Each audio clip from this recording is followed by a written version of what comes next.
Hello friends, स्वागत है आपका हमारे YouTube channel study smart IQ में। और मैं हूं सबा परवीन और आज हम फिर पढ़ने जा रहे हैं आरआरबी एनटीपीसी 2025 के लिए जीके जीएस की क्लास, जिसमें हम डिस्कस कर रहे हैं प्रीवियस ईयर क्वेश्चन। और ये हमारी क्लास 89 है और इससे पहले हम 88 क्लासेस से कर चुके हैं। सो आई होप आपको ये वीडियो पसंद आती हो और ऐसे ही वीडियो देखने के लिए हमारे चैनल को लाइक करें, शेयर करें, सब्सक्राइब करना ना भूलें। तो चलिए स्टार्ट करते हैं क्लास। फर्स्ट क्वेश्चन है, राष्ट्रवाद के प्रचार हेतु अल हिलाल नामक समाचार पत्र का प्रकाशन किसने प्रारंभ किया? तो राष्ट्रवाद के प्रचार हेतु अल हिलाल नामक समाचार पत्र का प्रकाशन किसने प्रारंभ किया? तो ये किया था मौलाना अबुल कलाम आज़ाद ने। ठीक है, राइट आंसर है ऑप्शन ए, मौलाना अबुल कलाम आज़ाद। इन्होंने अल हिलाल नामक समाचार पत्र की शुरुआत की और अल हिलाल के बाद इन्होंने अल बालाग, ठीक है, अल हिलाल के बाद अल बालाग समाचार पत्र की शुरुआत की थी।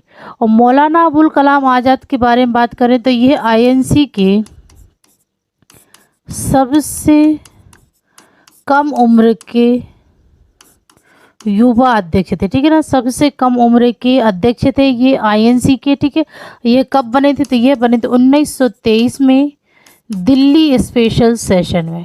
ठीक है, दिल्ली स्पेशल सेशन में। ठीक है, ये आईएनसी के अध्यक्ष बने थे अबुल कलाम आज़ाद। और सबसे लंबा कार्यकाल इनका ही रहा। ठीक है ना, 6 साल तक का इनका कार्यकाल रहा, 1940 से 1945 तक। ठीक है, ये इनका कार्यकाल रहा।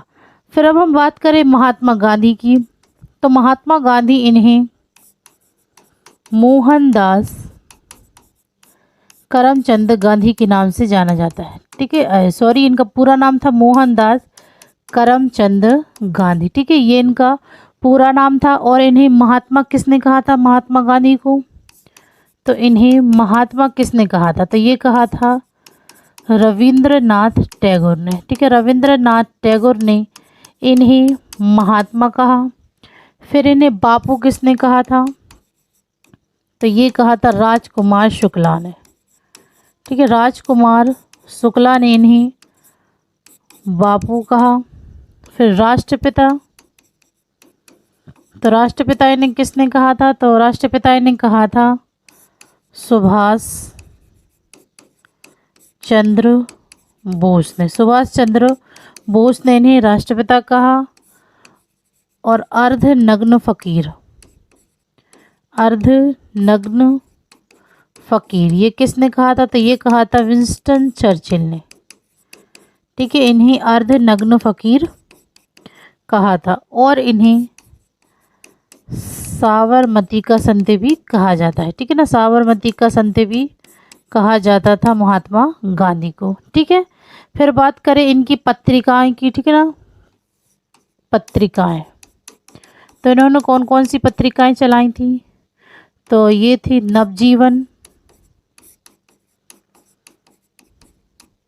हरिजन, यंग इंडिया और इंडियन ओपिनियन। इंडियन ओपिनियन, ये इन्होंने पत्रिकाएं चलवाई थी। ठीक है ना, महात्मा गांधी ने। फिर बात करें महात्मा गांधी द्वारा चलाए गए आंदोलन की। ठीक है ना, इन्होंने कौन कौन से आंदोलन की शुरुआत की? तो सबसे पहले चंपारण सत्याग्रह। ठीक है, चंपारण सत्याग्रह ये कब हुआ था? तो ये इसकी शुरुआत की थी 1917 में। फिर खेड़ा सत्याग्रह 1918 में। फिर रॉलेट सत्याग्रह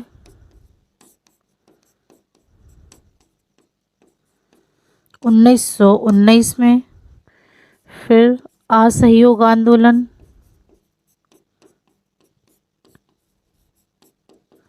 1920 में। फिर सविनय अवज्ञा आंदोलन।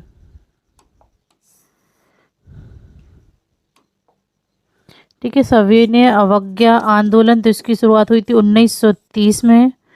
फिर भारत छोड़ो आंदोलन, भारत छोड़ो आंदोलन की शुरुआत हुई थी 1942 में। ठीक है। फिर इनकी पुस्तकों की बात करें, पुस्तक, तो इनकी पुस्तकें थीं हिंद स्वराज,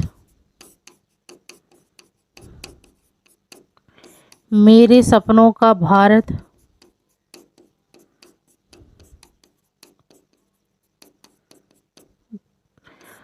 और Gokhale, my political Guru, Gokhale my political गुरु, और माय एक्सपेरिमेंट विथ ट्रुथ। ठीक है। ये इनकी पुस्तक थी, ठीक है ना, महात्मा गांधी की। ओके। फिर अब हम बात करें M.A. अंसारी, तो M.A. अंसारी यह भारतीय राष्ट्रीय कांग्रेस, भारतीय राष्ट्रीय कांग्रेस और मुस्लिम लीग के अध्यक्ष के रूप में काम किया। ठीक है ना। M.A. अंसारी, इन्होंने भारतीय राष्ट्रीय कांग्रेस और मुस्लिम लीग के अध्यक्ष के रूप में कार्य किया, और इन्होंने जामिया मिलिया इस्लामिया विश्वविद्यालय के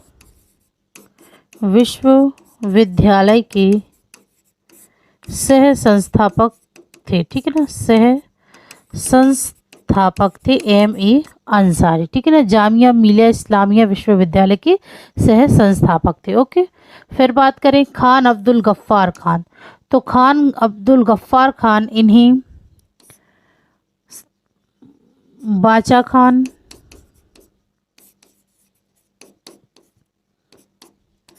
सरहदी गांधी,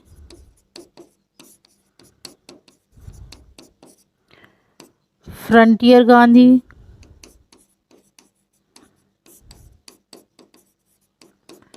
ठीक है, इन्हें बाचा खान, सरहदी गांधी, फ्रंटियर गांधी और बादशाह खान के नाम से इन्हें जाना जाता था। ठीक है ना, बादशाह खान के नाम से इन्हें जाना जाता था, खान अब्दुल गफ्फार खान को। ओके। चलिए, तो ये थी इस क्वेश्चन की डिटेल, तो आप इसे अच्छे से नोट कीजिएगा। ओके। चलिए, तो नेक्स्ट करते हैं। नेक्स्ट है, निम्नलिखित में से किसने सबसे पहले 1942 में भारतीय राष्ट्रीय कांग्रेस के भारत छोड़ो प्रस्ताव का मसौदा तैयार किया था? तो किसने सबसे पहले 1942 में भारतीय राष्ट्रीय कांग्रेस के भारत छोड़ो प्रस्ताव का मसौदा तैयार किया था? तो भारत छोड़ो प्रस्ताव का मसौदा तैयार किया था महात्मा गांधी ने। राइट आंसर है ऑप्शन ए, महात्मा गांधी ने भारत छोड़ो प्रस्ताव का मसौदा तैयार किया था। ठीक है, तो यहाँ पहले हम आगे महात्मा गांधी की बात कर चुके हैं, तो यहाँ मैं बता दूं कि इनके राजनीतिक गुरु कौन थे। महात्मा गांधी के राजनीतिक गुरु कौन थे? तो ये थे गोपाल कृष्ण गोखले। गोपाल कृष्ण गोखले ये महात्मा गांधी के राजनीतिक गुरु थे, और इन्हीं के अनुरोध करने पर महात्मा गांधी दक्षिण भारत, ठीक है ना, दक्षिण अफ्रीका से भारत आए थे। ठीक है, महात्मा गांधी ये INC के अध्यक्ष भी बने थे, और ये कब बने थे? ये बने थे 1924 में बेलगांव अधिवेशन में। ठीक है, 1924 में बेलगांव अधिवेशन में ये INC के अध्यक्ष बने थे। फिर अब हम बात करें BR अम्बेडकर, तो BR अम्बेडकर, इन्हें बाबा साहेब के नाम से भी जाना जाता है। ठीक है, बाबा साहेब के नाम से इन्हें जाना जाता है, और यह भारतीय संविधान का निर्माता भी कहा जाता है। ठीक है ना, इन्हें भारतीय संविधान का निर्माता भी कहा जाता है, और यह प्रारूप या मसौदा समिति के अध्यक्ष थे। ठीक है ना, प्रारूप और मसौदा समिति के अध्यक्ष थे, ठीक है, BR अम्बेडकर। और यह भारत के पहले कानून एवं न्याय मंत्री थे, ठीक है ना, भारत के पहले कानून एवं न्याय मंत्री थे, ठीक है ना, BR अम्बेडकर। ओके, फिर बात करें जयप्रकाश नारायण, तो जयप्रकाश नारायण इन्हें लोकनायक के नाम से जाना जाता है, ठीक है, इन्हें लोकनायक के नाम से जाना जाता है। फिर बात करें सुभाष चंद्र बोस, तो सुभाष चंद्र बोस इन्हें नेताजी के नाम से जाना जाता है, इन्हें नेताजी के नाम से जाना जाता है। और इन्होंने आज़ाद हिंद फौज का पुनः गठन किया था, ठीक है ना, आज़ाद हिंद फौज का पुनः गठन किया था। और इन्होंने जय हिंद का नारा भी दिया था, ठीक है ना, जय हिंद का नारा दिया था, जो कि आज एक राष्ट्रीय नारा है। ओके, चलिए नेक्स्ट है, प्रशासन द्वारा निर्धारित कीमतों पर बेचे जाने वाले निर्मित और निर्यातित सामानों के लिए दिल्ली में एक विशेष बाजार सेरा-ए-अदल की स्थापना किसने की थी? तो दिल्ली में एक विशेष बाजार सेरा-ए-अदल की स्थापना किसने की थी? तो इसकी स्थापना की थी अलाउद्दीन खिलजी ने। राइट आंसर है ऑप्शन सी, अलाउद्दीन खिलजी, इसने सेरा-ए-अदल बाजार की स्थापना की थी। अलाउद्दीन खिलजी ये कौन था? तो अलाउद्दीन खिलजी यह खिलजी वंश का शासक था, ठीक है, यह खिलजी वंश का शासक था। और इसके बचपन का नाम क्या था? तो इसके बचपन का नाम था अली गुरशप। अली गुरशप इनके बचपन का नाम था। और अलाउद्दीन खिलजी ने अपने चाचा जलालुद्दीन की हत्या कर दिल्ली की गद्दी पर बैठा था, ठीक है ना, अलाउद्दीन खिलजी ने अपने चाचा की हत्या की और यह दिल्ली की गद्दी पर बैठा था। ओके, दिल्ली की गद्दी पर यह बैठा था। और अलाउद्दीन खिलजी इसने सिकंदर ए सानी की उपाधि धारण की थी, ठीक है ना, अलाउद्दीन खिलजी ने सिकंदर ए सानी की उपाधि धारण की थी। और इसने चेहरा एवं दाग प्रणाली की शुरुआत की, ठीक है, चेहरा एवं दाग प्रणाली की शुरुआत की थी अलाउद्दीन खिलजी ने। और अलाउद्दीन खिलजी यह दक्षिण भारत पर आक्रमण करने वाला पहला सुल्तान था, ठीक है ना, दक्षिण भारत पर आक्रमण करने वाला पहला सुल्तान था अलाउद्दीन खिलजी। और इसके कार्यकाल में कई मंगोल आक्रमण, सबसे अधिक मंगोल आक्रमण हुए, ठीक है ना, मंगोल आक्रमण सबसे अधिक हुए हैं इसी के कार्यकाल में अलाउद्दीन खिलजी के, ठीक है। अलाउद्दीन खिलजी का गुलाम कौन था? तो अलाउद्दीन खिलजी का गुलाम था मलिक काफूर ये अलाउद्दीन खिलजी का गुलाम था। और इसे 1000 दीनारी भी कहा जाता था, ठीक ना, 1000 दीनारी भी कहा जाता था, क्योंकि इसे अलाउद्दीन खिलजी ने 1000 दीनार देकर खरीदा था, इसलिए इसे 1000 दीनारी भी कहा जाता था। फिर बात करें अलाउद्दीन खिलजी के दरबारी कवि कौन थे? दरबारी कवि थे अमीर खुसरो ये इनके दरबारी कवि थे। फिर बात करें अलाउद्दीन खिलजी ने कौन कौन सी इमारतें बनवाई? तो इमारतों में इन्होंने सिरी का किला, हौज खास, अलाई दरवाज़ा बनवाया, ठीक है, अलाई दरवाज़ा बनवाया। ओके, फिर अब हम बात करें मोहम्मद बिन तुगलक। तो मोहम्मद बिन तुगलक यह तुगलक वंश का शासक था, ठीक है, तुगलक वंश का शासक था। और यह गयासुद्दीन तुगलक का बेटा था, ठीक है ना, गयासुद्दीन तुगलक का पुत्र था, ठीक है, गयासुद्दीन तुगलक का पुत्र था। मोहम्मद बिन तुगलक इन्होंने चांदी के सिक्के की जगह तांबे के सिक्के जारी किए, ठीक है ना, चांदी के सिक्के की जगह इन्होंने तांबे के सिक्के जारी किए। और मोहम्मद बिन तुगलक इन्होंने अपनी राजधानी दिल्ली से दौलताबाद स्थानांतरित की। ठीक है ना, इन्होंने अपनी राजधानी दिल्ली से दौलताबाद स्थानांतरित की थी। ठीक है ना, मोहम्मद बिन तुगलक ने। फिर बात करें शेरशाह सूरी, तो शेरशाह सूरी ने सूरी साम्राज्य की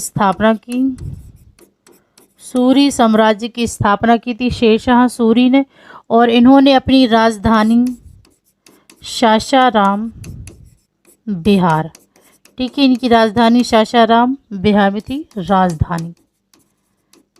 ठीक है, ये इनकी राजधानी थी सासाराम बिहार। और शेरशाह सूरी इन्होंने चौसा का युद्ध किया।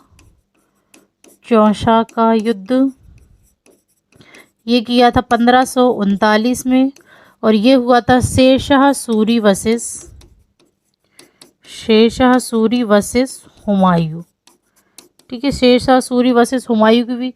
फिर इन्होंने कन्नौज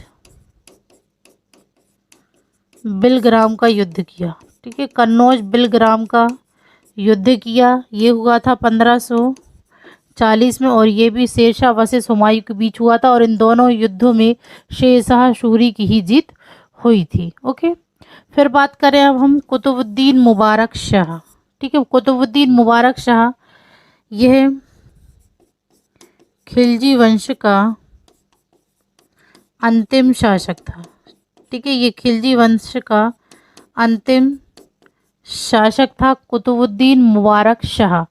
ठीक है, ये खिलजी वंश का अंतिम शासक था। ओके, चलिए नेक्स्ट है, प्लासी के युद्ध में ब्रिटिश ईस्ट इंडिया कंपनी की सेना का नेतृत्व किसने किया? तो प्लासी के युद्ध ब्रिटिश ईस्ट इंडिया कंपनी की सेना का नेतृत्व किसने किया था? तो ये किया था रॉबर्ट क्लाइव ने। ठीक है ना, रॉबर्ट क्लाइव ने ब्रिटिश ईस्ट इंडिया कंपनी की सेना का नेतृत्व किया। प्लासी का युद्ध ये कब हुआ था? तो ये हुआ था 1757 में। ईस्ट इंडिया कंपनी के रॉबर्ट क्लाइव वर्सेस ये हुआ था बंगाल के नवाब सिराजुद्दौला के बीच। ठीक है, सिराजुद्दौला के बीच ये युद्ध हुआ था। ओके, नेक्स्ट है, भगत सिंह और बटुकेश्वर दत्त ने दिल्ली केंद्रीय विधानसभा में धुआंधार बम फेंके बेखिलाफ विरोध कर रहे थे। तो भगत सिंह और बटुकेश्वर दत्त ने दिल्ली केंद्रीय विधानसभा में धुआंधार बम फेंके, यह डैश के खिलाफ। ठीक है ना, वे डैश के खिलाफ विरोध कर रहे थे। तो ये विरोध कर रहे थे व्यापार विवाद विधेयक और सार्वजनिक सुरक्षा विधेयक का। राइट आंसर है ऑप्शन डी। ओके, नेक्स्ट है, भारत के संविधान में कौन सा संशोधन मौलिक अधिकार के रूप में संपत्ति के अधिकार को समाप्त करने से संबंधित है? तो कौन सा संशोधन मौलिक अधिकार के रूप में संपत्ति के अधिकार को समाप्त करने से संबंधित है? तो ये है 44वां आंसर ऑप्शन बी, 44वां संशोधन। ठीक है, तो मौलिक लिए गए हैं, तो ये लिए गए हैं अमेरिका से। ठीक है, अमेरिका से ये मौलिक अधिकार लिए गए हैं। तो पहले हमें 7 मौलिक अधिकार प्राप्त थे, लेकिन 42वें संशोधन के बाद संपत्ति के अधिकार को समाप्त कर दिया गया, तो अब हमारे पास सिर्फ 6 मौलिक अधिकार है। ओके, नेक्स्ट है, 2019 में एशियाई स्क्वैश चैंपियनशिप में पुरुष व्यक्तिगत खिताब किसने जीता? तो 2019 में एशियाई स्क्वैश चैंपियनशिप में पुरुष व्यक्तिगत खिताब तो ये जीता है सौरभ घोषाल ने। राइट आंसर है option A, Saurabh Ghoshal. Next है, निम्नलिखित में से कौन सा तत्व कमरे के तापमान पर तरल है? तो इनमें से कौन सा तत्व कमरे के तापमान पर तरल है? तो ये है मरकरी। ओके, राइट आंसर है ऑप्शन ए, मरकरी। नेक्स्ट है, निम्नलिखित में से कौन सा एस्टर है? तो इनमें से कौन सा एस्टर है? तो ये है CH3COO2H5। राइट आंसर है ऑप्शन ए, ये एस्टर है। ओके, नेक्स्ट है, हुरका बाउल किस भारतीय राज्य से संबंधित लोक नृत्य शैली है? तो हुरका बाउल यह किस भारतीय राज्य से संबंधित लोक नृत्य शैली है? तो यह संबंधित है उत्तराखंड से। राइट आंसर है ऑप्शन ए, उत्तराखंड। नेक्स्ट है, सशस्त्र बलों के संचार क्षमताओं को बढ़ावा देने के लिए 2018 में इसरो द्वारा कौन सा उपग्रह लॉन्च किया गया था? तो सशस्त्र बलों की संरचना समक्ष क्षमताओं को बढ़ावा देने के लिए 2018 में इसरो द्वारा कौन सा उपग्रह लॉन्च किया गया? तो ये किया गया है GSAT-7A। Right answer option C. Next है, भारतीय अर्थव्यवस्था एक डैश है। तो भारतीय अर्थव्यवस्था यह एक मिश्रित अर्थव्यवस्था है। Right answer option D. Next है, संयुक्त राष्ट्र का कौन सा निकाय जनसंख्या के प्रजनन स्वास्थ्य से सीधे संबंधित है? तो संयुक्त राष्ट्र का कौन सा निकाय जनसंख्या के प्रजनन स्वास्थ्य से सीधे संबंधित है? तो ये है UNFPA। Right answer option D. Next है, हमारे शरीर में प्रोटीन की कमी से कौन सा रोग होता है? तो हमारे शरीर में प्रोटीन की कमी से रोग होता है क्वाशियोरकोर। ठीक है, क्वाशियोरकोर रोग होता है। ओके। नेक्स्ट है, निम्नलिखित में से किस भारतीय राज्य को 1972 तक नॉर्थ ईस्ट फ्रंटियर एजेंसी के रूप में जाना जाता था?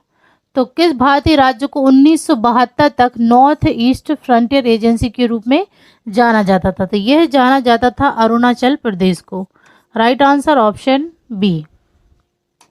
नेक्स्ट है, निम्नलिखित में से कौन सा RBI का कार्य नहीं है? तो इनमें से RBI का कार्य नहीं है वह प्रतिभूति बाजार के विकास को बढ़ावा देता है। ठीक है, राइट आंसर है ऑप्शन ए, यह प्रतिभूति बाजार के विकास को बढ़ावा देता है। नेक्स्ट है, मिश्रित खेती की मुख्य विशेषता क्या है? तो मिश्रित खेती की मुख्य व्यवस्था है पशुओं का पालन पोषण और फसलों की खेती एक साथ करना। राइट आंसर ऑप्शन सी, पशुओं का पालन पोषण और फसलों की खेती एक साथ करना, यह मिश्रित खेती की मुख्य विशेषता है। ओके। नेक्स्ट है, मानव शरीर की सबसे लंबी हड्डी कौन सी है? तो मानव शरीर की सबसे लंबी हड्डी ये है फीमर। ठीक है, फीमर ये मानव शरीर की सबसे लंबी हड्डी है। ओके। नेक्स्ट है, हिंदी साहित्यकार मुंशी प्रेमचंद का वास्तविक नाम क्या था? तो हिंदी साहित्यकार मुंशी प्रेमचंद का वास्तविक नाम है Dhanpat Rai. Right answer option C, Munshi Premchand का वास्तविक नाम था धनपत राय। नेक्स्ट है, 2019 में एशियाई स्क्वैश चैंपियनशिप में पुरुष व्यक्तिगत खिताब किसने जीता? ये क्वेश्चन रिपीट हो गया। ठीक है ना, तो एशियाई स्क्वैश चैंपियनशिप का खिताब किसने जीता? तो ये जीता सौरभ घोषाल ने। Okay, right answer option A. Next है, कंप्यूटर शब्दजाल की दृष्टि से DDL का पूर्ण रूप क्या है? तो कंप्यूटर शब्दजाल की दृष्टि से DDL का पूर्ण रूप, तो DDL का पूर्ण रूप है data definition language. Right answer है option B, data definition language. फिर है नेक्स्ट है, मध्याह्न भोजन योजना किस मंत्रालय के दायरे में आती है? तो मध्याह्न भोजन योजना यह आती है शिक्षा मंत्रालय के दायरे में। राइट आंसर ऑप्शन ए, शिक्षा मंत्रालय। नेक्स्ट है, प्रतिरोध क्या है? की SI इकाई है ओम। Option C. नेक्स्ट है, U-233E वाला विश्व का एक परमाणु रिएक्टर कौन सा है? तो U-230 वाला विश्व का एकमात्र परमाणु रिएक्टर ये कामिनी। Option C. कंप्यूटर में घटक क्या है?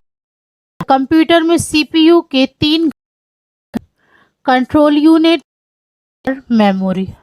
राइट आंसर कंट्रोल यूनिट और मेमोरी।